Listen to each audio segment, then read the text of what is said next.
12 News at 10 starts now. Thanks for joining us for 12 News at 10. I'm William Pitts. There was no extreme heat warning today, so Phoenix hiking trails were open all day. Still, multiple people had to be rescued because of the heat. We learned about 3 separate rescues at South Mountain, Camelback Mountain, and Black Mountain Preserve. 12 News journalist Chase Golightly spoke with the Phoenix Fire Department about those rescues and some of the resources they had to use to save those hikers.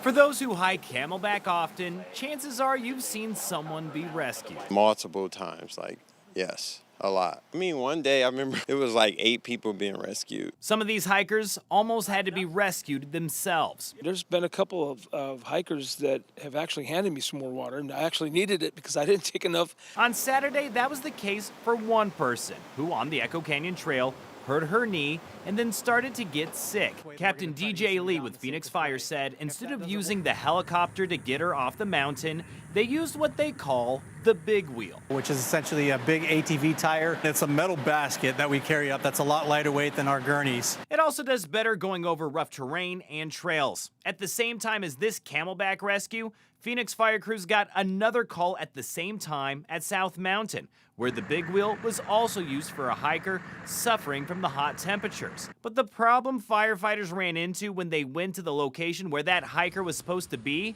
he was gone, leading to them launching their Drone 1 unit that was recently rolled out to find him. It was a significant difference because I was up in the air and I was looking at the original location, and then when we found the hiker, they were significantly to the east. Captain Kenny Overton, the lead drone pilot, says when minutes matter in finding these hikers, this can make all the difference. It's an incredible game changer. Able to use thermal imaging, mapping, and extreme zoom capabilities. It's really beneficial when we're looking for people. We have a long range. He can even use it to talk to firefighters on the ground and those who need help. Overton says there's only a handful of departments in the country that have a unit like this.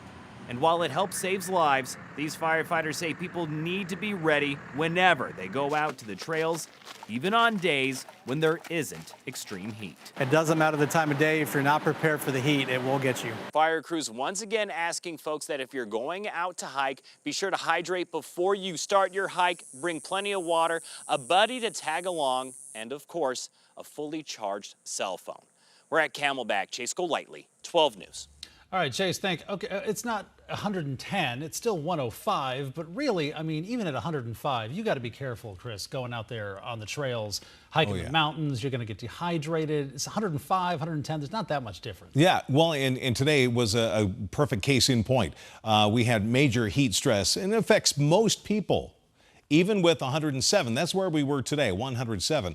And we will be in that major category again tomorrow and for Monday. So if you are planning a hike, don't brush it off as saying, we don't have an extreme heat warning, it's okay. You still need to prepare, and you still need to not go out on the hiking trail at 1 or 2 o'clock in the afternoon with a little bottle of water, or probably not even hit the trail at all at 1 o'clock in the afternoon. Do it early, 6 a.m., 7 a.m., and be prepared. Moderate heat risk for Tuesday, Wednesday, and Thursday as temperatures start to come back down, and will also introduce a chance of rain back into the forecast. For tomorrow, sunny and hot, 109 is our forecast high, so grab the shades, maybe hop in the pool to try to keep cool. 105, our forecast high for Fountain Hills, Mesa, Gilbert, 108, 109 for Glendale, Sun City, and Surprise, and 109 in Buckeye. Isolated storms across southeastern Arizona, far southeastern Arizona, maybe a little corner of Pima and Cochise and Greenlee and Graham counties. Sunday heat will be near 110 with 109 our forecast high, and a monsoon surge is coming up next week, so we're looking for another surge of showers in the forecast. We'll tell you more about that and what to expect coming up. All right, that's what I'm going to do tomorrow. I'm going to be at the pool. Get it in before that rain comes in. All right, Chris, thanks. A motorcyclist had died after a crash yesterday afternoon at Bell and Dysart Road in Surprise.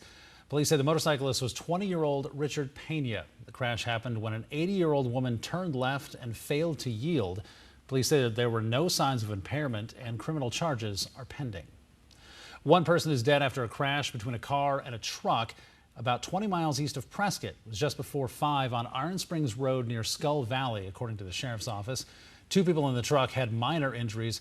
As of right now, we don't know who the victim is. Two men are in the hospital with life-threatening injuries after an early morning shooting in Phoenix. Police say it happened just before 8 o'clock near 24th Street and Roosevelt. Officers say they got a report of a shooting there and found both victims with gunshot wounds. We don't know what led up to that shooting, though. When we find out, we'll keep you updated online and on air as we continue to learn more.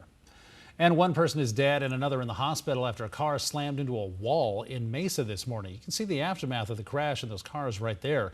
Police say it happened near Pueblo and Val Vista Drive. One person died at the scene. The other was rushed to the hospital with life-threatening injuries.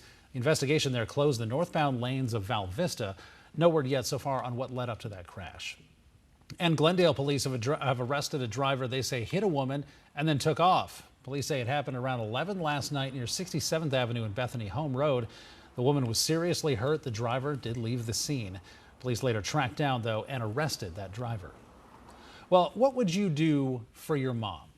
What would you give? 12 News journalist Jade Cunningham spoke with one man who literally gave a piece of himself and now wants to spread the word for Minority Donor Awareness Month. They say there's no closer bond than a mother and son. It's something that holds true for Jeff Webster and his mother, Corrine. My mother started going into kidney failure. She started going downhill maybe 2 years ago, but then it started getting progressively worse about a year ago. It was tough news for their family. That's got to be pretty difficult. That was probably one of the most difficult things I've had to deal with in my life. Corrine was put on the transplant list. Doctors, though, had another option and asked Jeff, his sister, and dad to get tested to see if they were a match for donation. Turns out Jeff was. You know, all the love and support that my mother's given me my entire life, there was no question. I was excited at the opportunity, knowing that this would be a chance for my mother to improve her quality of life, basically. As far as any type of donation, whether it's deceased donation or living donation, it starts with a compatibility match. Norton Thoracic Institute transplant coordinator Gabrielle Quiros says deceased or living donation is life-saving and that anyone can be a donor. You can receive an organ from anybody. It doesn't have to be somebody that is part of your culture or part of your race. However, the potential for a longer life of that organ or longevity with that kidney, in our case for kidney transplant, is much greater if we can find somebody that has a better genetic makeup. Being a donor is a big decision, but it's one that usually has lasting benefits. Statistically, that donor does not have any higher risk of kidney disease later in life than they would with both kidneys. And so therefore, you're giving your loved one an opportunity to have a longer, healthier life. And yourself, as long as you take care of yourself after donation. I was surprised at how fast it started to recover. And more importantly, Jeff's mother. And that's been the most amazing part about it. Her quality of life improved immediately. And that's been a blessing to see. And as they continue to heal, their story is a reminder of how the strongest bonds are the ones worth fighting for and how important the gift of life can be. Jay Cunningham, 12 News. Jade, thanks. For a deceased donor transplant list in Arizona, there's roughly a 5-year wait. But if you're matched with a family member or a loved one, the transplant can usually be done right away.